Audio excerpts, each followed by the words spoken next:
बिस्मिल्लाहिर्रहमानिर्रहीम। अस्सलाम वालेकुम students, hope you all are fine. आज 9th क्लास में आपके उर्दू का चैप्टर नंबर 6 करवाने लगी हूँ, नामदेव माली।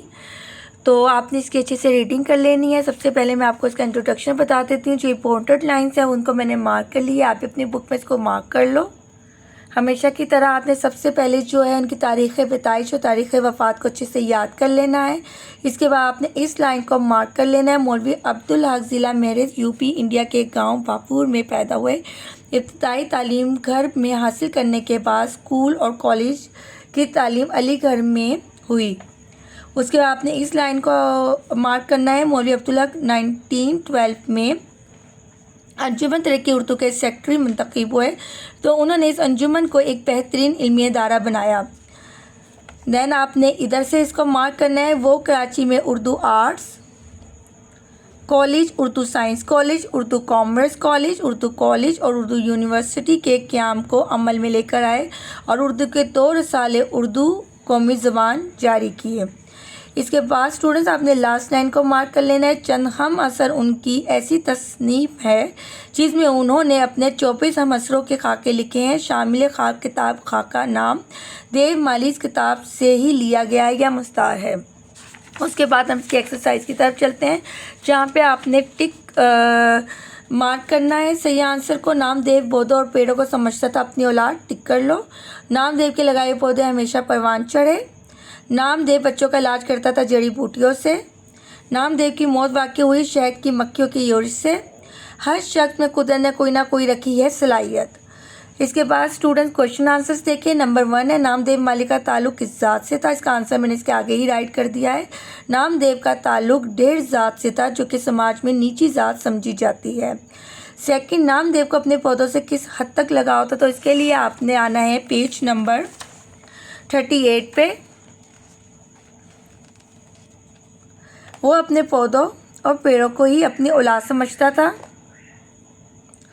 और औलाद की धन की परवरिश और निगहदाश्त करता। इनको सरसब्ज़ और शादाब देखकर ऐसे ही खुश होता जैसे माँ अपने बच्चों को देखकर खुश होती है। तो स्टूडेंट्स आपने इसको यहाँ से लेकर यहाँ तक मार्क कर लेना है। क्वेश्चन नंबर 3 आपका है, नाम देकर अगर कोई पौधा बीमार होता तो वो इसके लिए क्या क्या जतन करता। तो पहले आपने इसका आंसर जो यहीं से स्टार्ट करना है और नीचे जो है मैंने इसका आंसर ऑलरेडी राइट कर लिया हुआ है। नाम देकर अगर कोई पौधा बीमार पड़ जाता तो इसकी बहुत फिक्र करता, बाजार से दवाएं खरीदता और पौधों को बचाने के लिए इसका इलाज करता। अगर ज़रूरत पड़ती तो वो रात भर काम करता ताकि पौधा ठीक हो जाए। नेक्स्ट क्वेश्चन देखें, नामदेव की मौत कैसे वाक़ई हुई। तो आपने दोबारा इसको क्वेश्चन से ही आंसर स्टार्ट करना है। नामदेव की मौत मक्खियों के डंक से हुई। जब शहद की मक्खियों ने इस पर हमला किया तो वो इतना ज़ख्मी हो गया कि बेदम हो गया और उसी दौरान उसकी मौत वाक़या हो गई। नेक्स्ट आपका क्वेश्चन है, नेकी और बड़ाई का मियार क्या है। तो आपने इसका आंसर भी यहीं से पहले स्टार्ट करना है। नेकी और बड़ाई का मियार ये है कि हर शख्स को अपनी सलाहियतों को कमाल तक पहुंचाने की कोशिश करनी चाहिए, यानी उसको इस्तेमाल में लाना चाहिए। जितना वो अपने आप को निखार सकता अपनी सलाहियतों को, उतनी ही उसको कोशिश करनी चाहिए। नेकी तब तक नेकी रहती है जब तक इंसान ये ना जाने कि वो नेक काम कर रहा है।